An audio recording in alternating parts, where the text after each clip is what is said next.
Hi everyone. So happy Money Monday.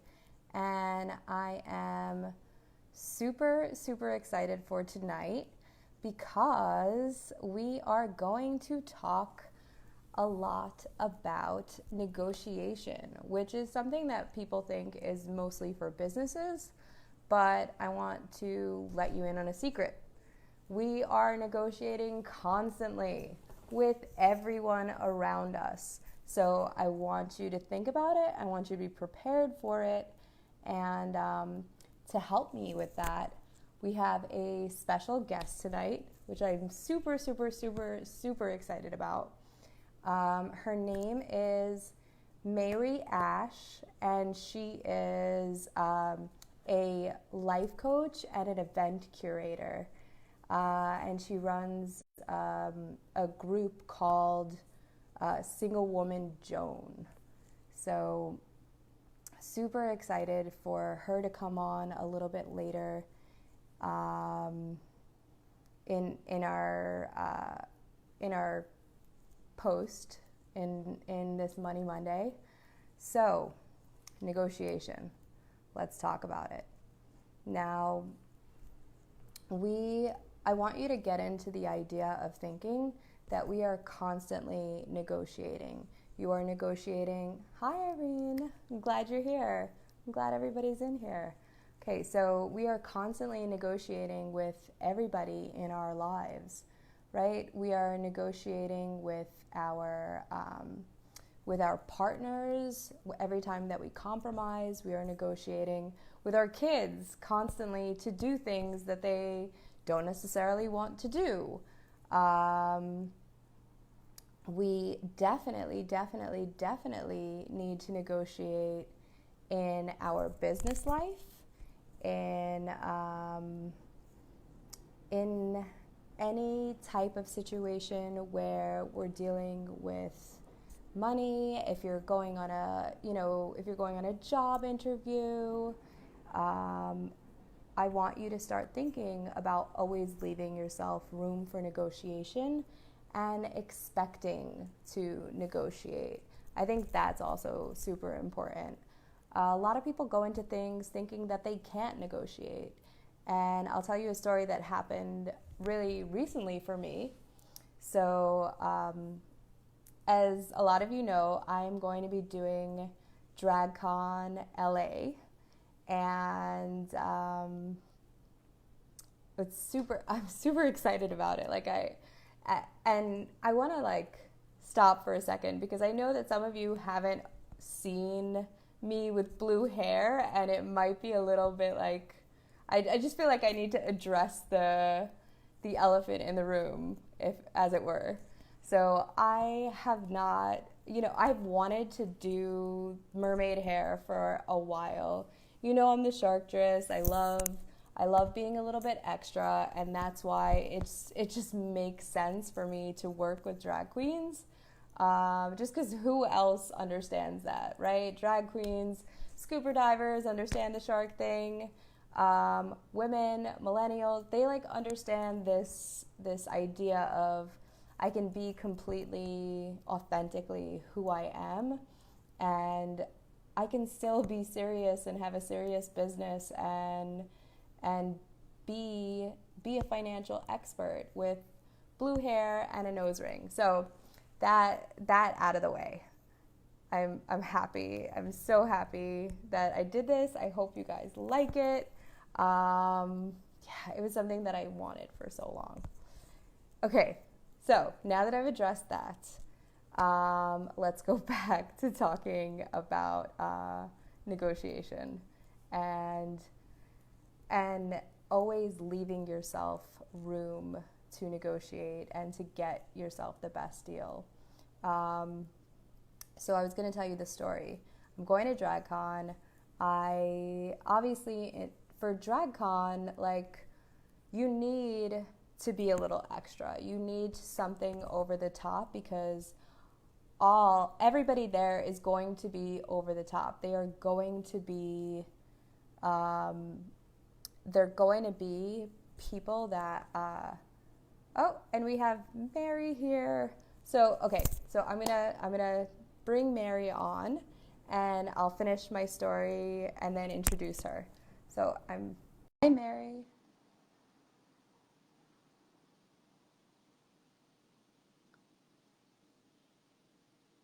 Hold on a moment. We're just waiting. Hi Hi, Nick. Mayree. Hi. Hey, Hey, so so I'm I'm just just hearing hearing a a little little feed, feed, a a little little back feed. backbeat. Let me try my headphones in that case. Yes. Yes. Stop. Is that better?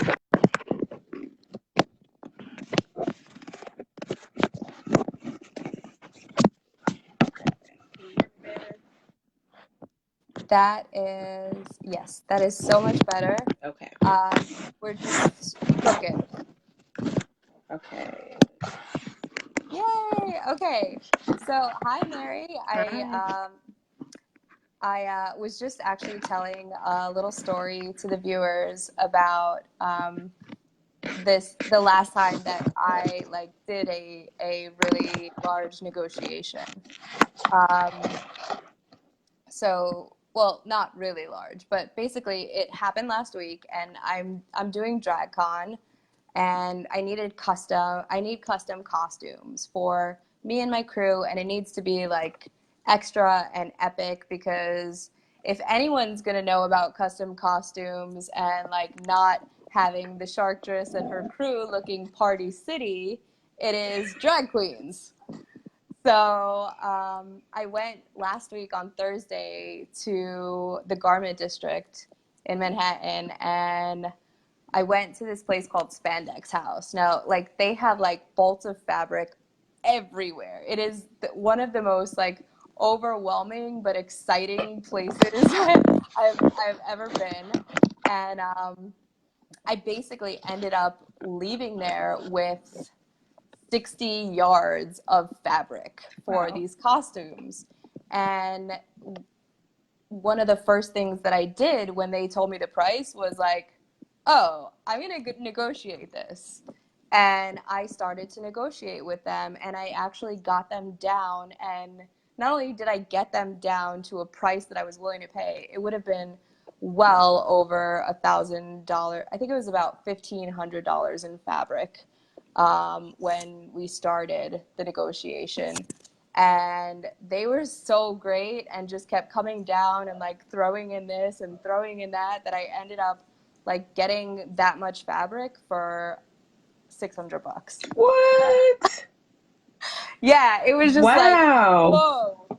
I'm But interested to know how you did that. yeah, you just have to be like super honest and open. Like, this is what I have. And guess what? I'm buying 60 yards of fabric. Like, who else walks in and, like, within a couple of hours is leaving with like giant rolls of fabric that I could barely fit in my car? Like, it took two people to get into my car. It's like they're ginormous pieces of fabric. And, like, it's not super simple fabric, you know? But that's it. You just have to ask. And if I hadn't negotiated, like I would have much less money left over to have the costumes actually created, because for me the fabric is one thing, but now I have to take it to my costume designer and have them create these like epic garments for my crew and I. And so, I didn't even like think twice about, okay, can I negotiate? Should I negotiate? No, I just started, and we ended up at a price where it made sense for them and it made sense for me, because I was like basically taking entire rolls of fabric off of their hands that, like, it's not necessarily the fabric that most people are going to use to create stuff. Like, it's super mermaidy, and like, who's creating mermaid costumes or shark costumes? Um, you know, on a random Thursday. So you found a way that benefited both of you all. Exactly. And we just negotiated until we were both comfortable with the outcome. So, that being said, so that's my negotiation story for this past week. Now, I'd love to introduce you to the group. So I said a little bit about who you are and what you do. I know that you're a life coach and an event curator, and that you have this group called Single Woman Joan. Hmm. And I would love for you to introduce yourself and tell the viewers a little bit more about you and what you do. Okay, well, thank you for introducing me. Thank you for having me. Well, my name is Mayree. I am the owner of Single Woman Joan. So it's two parts. One, I offer life coaching, and two, I offer event curating, as well as I lead the Single Woman Joan Lifestyle Group. So what we do is we meet up, we exchange ideas, resources, and network across as women entrepreneurs. Our events aren't limited to women, of course. I basically I mostly hold brunches, but then again, I offer life coaching and professional services such as resume editing, interview prep, through the business side of things. So I'm all about empowering people, uplifting everyone, and of course, being financially responsible. So happy to be here and talk a little bit about negotiating.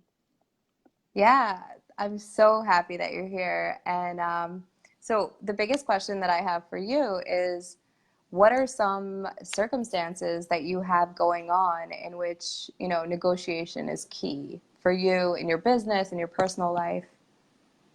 Well, business wise, I am just getting started. I've been operating Single Woman Joan. It's been an idea for years, since 2012 when I was in college. And it grew to be an actual business around November 2018. So I'm pretty new. And so for me, it's developing processes, procedures, and pricing. And so a lot of tying it in with negotiation is knowing your worth. So for me, I struggle with having the confidence to know that I'm worth my competitors, even though I'm new. And for negotiating on my end, was not allowing others to necessarily negotiate my prices with me. So being able to stand firm, but also do so respectfully and understand where the other person is coming from with their negotiation.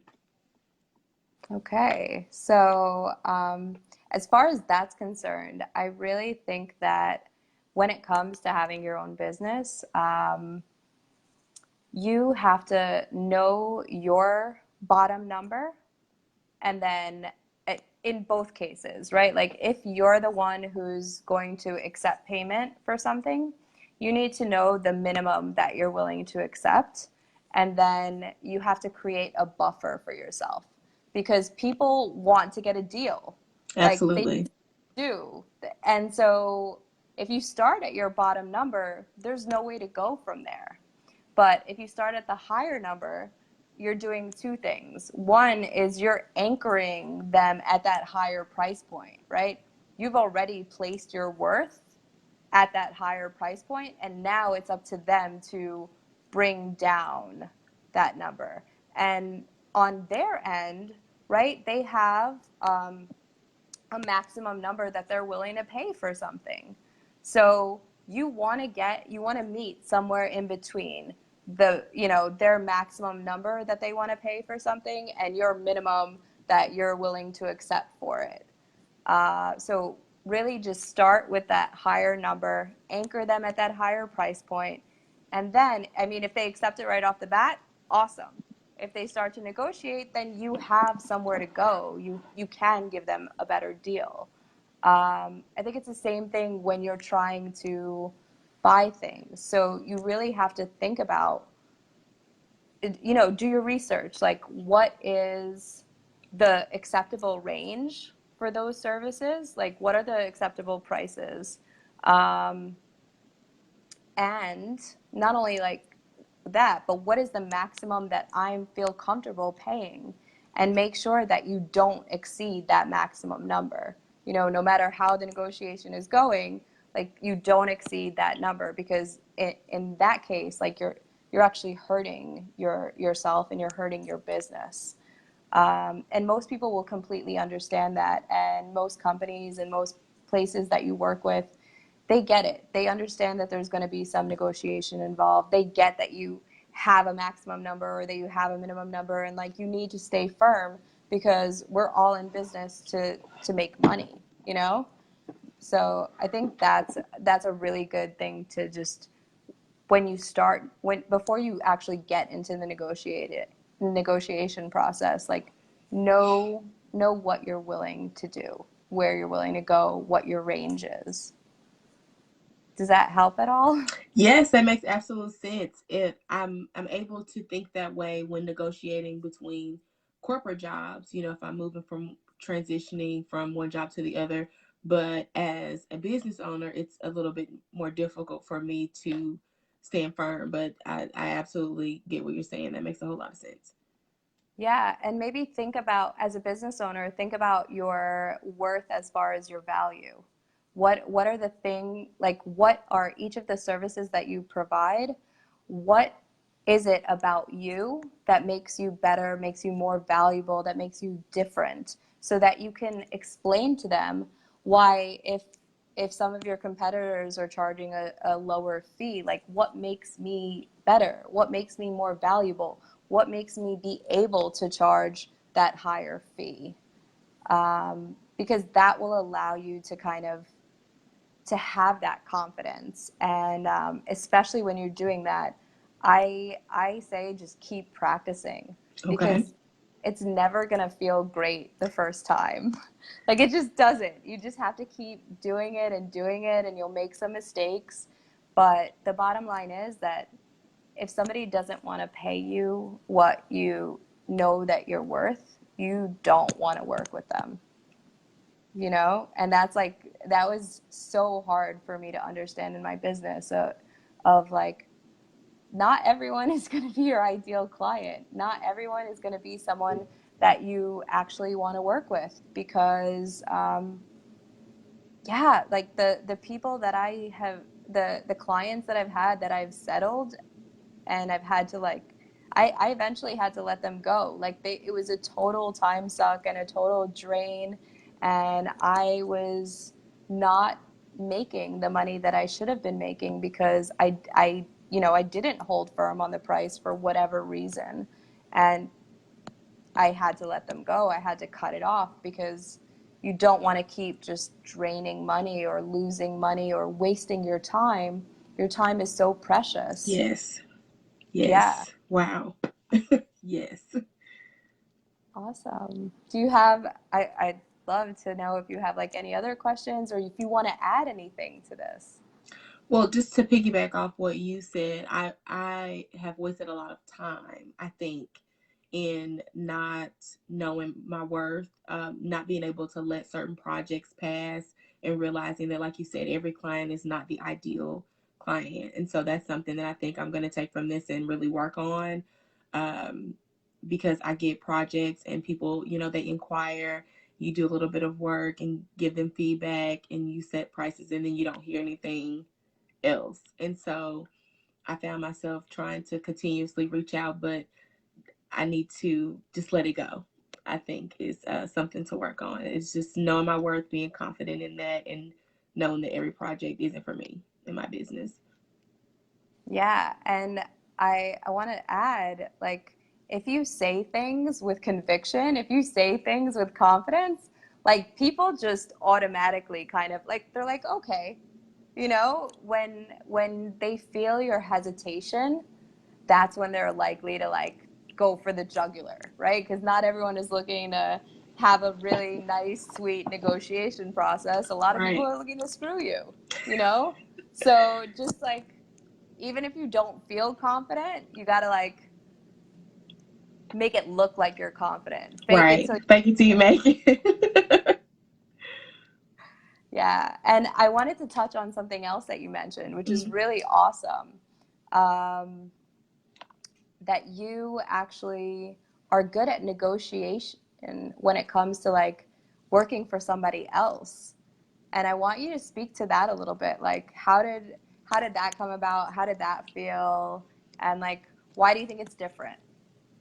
For me, it's different because I put it together like a formula. I'm able to say when I'm transitioning from one job to another and thinking about negotiating a new salary it's easy for me to log on to Google, read a few articles, put together an outline on things I want to negotiate, and kind of put together a plan.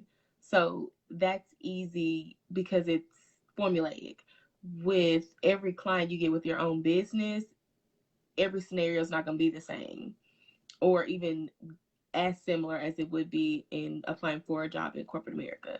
So for me, it's just easy to log on, make some notes, do some research on the position. Say, for instance, the average salary, the cost of living, put those things together.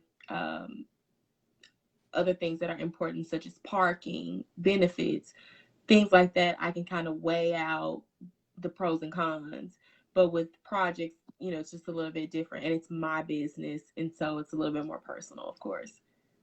Yeah. Okay. I'm really happy to hear that you negotiated when it came to corporate America, because I speak to so many people who don't. And Especially it like, women. yeah, especially women.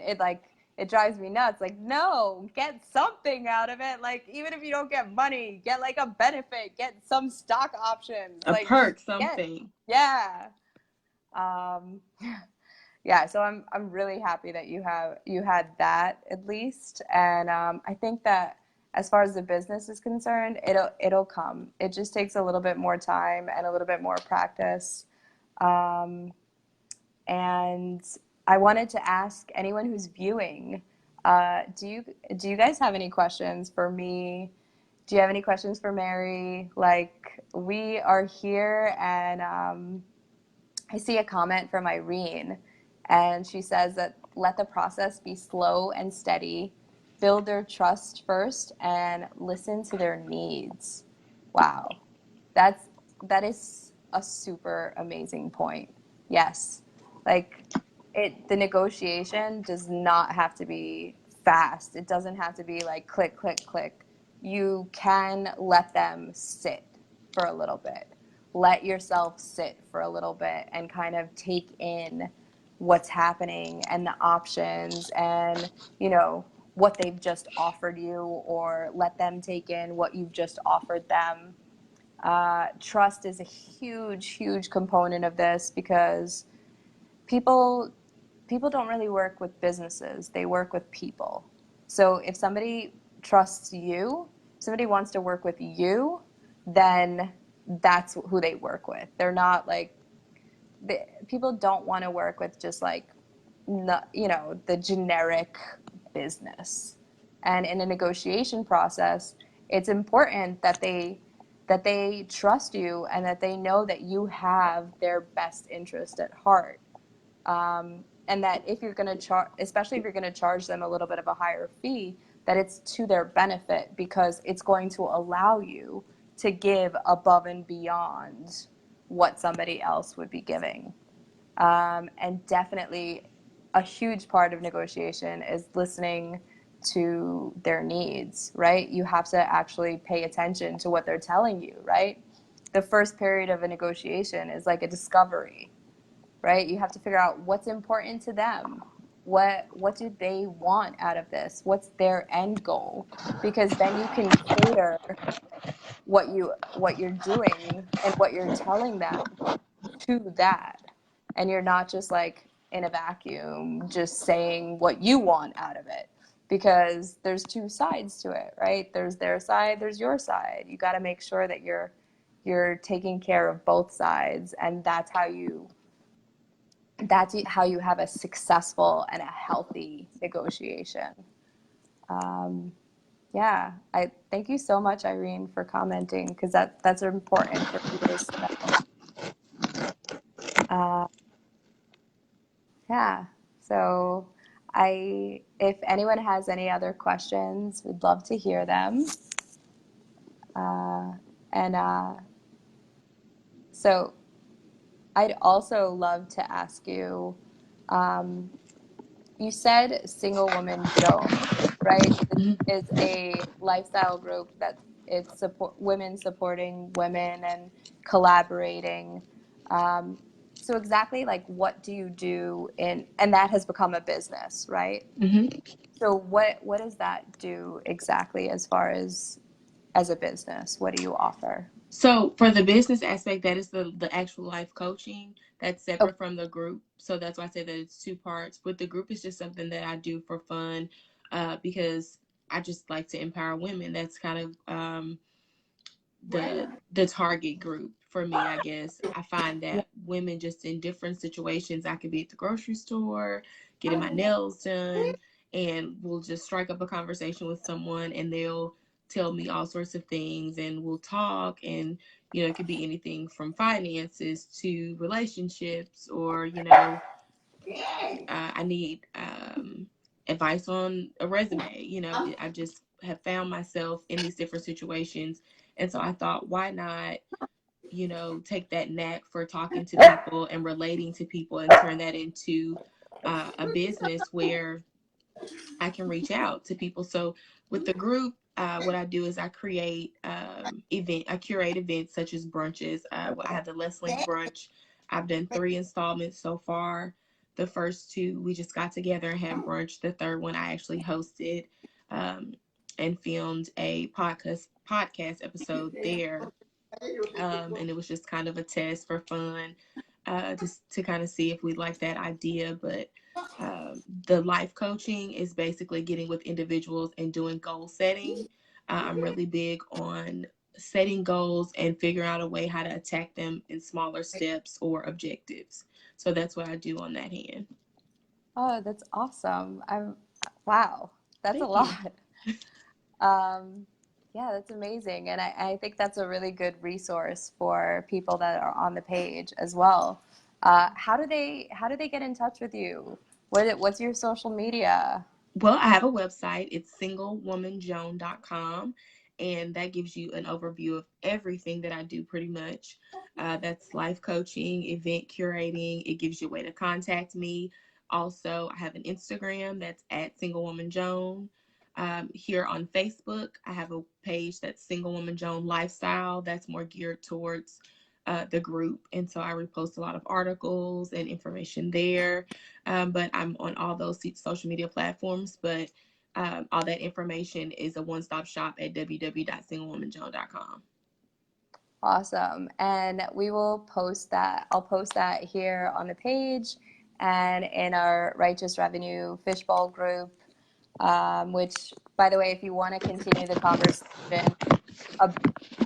about negotiation, or you want to talk about anything else regarding finance, I highly recommend that you join Righteous Revenue Fishbowl, because it's like a great safe space for you to talk to like-minded people and find your tribe when it comes to money, and like maybe find yourself a money buddy, an accountability partner, or just like ask questions in the group. And it's a private group, so you don't have to worry about like the whole world seeing your business.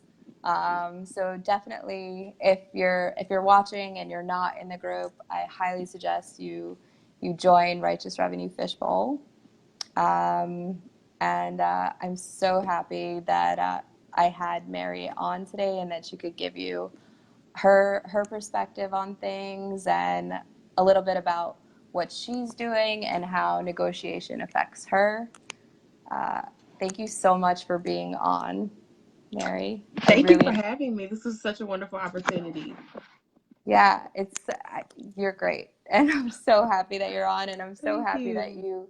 you could bring so much information and like so many like real world experiences to the group, and show that like everybody deals with negotiation in a million different ways.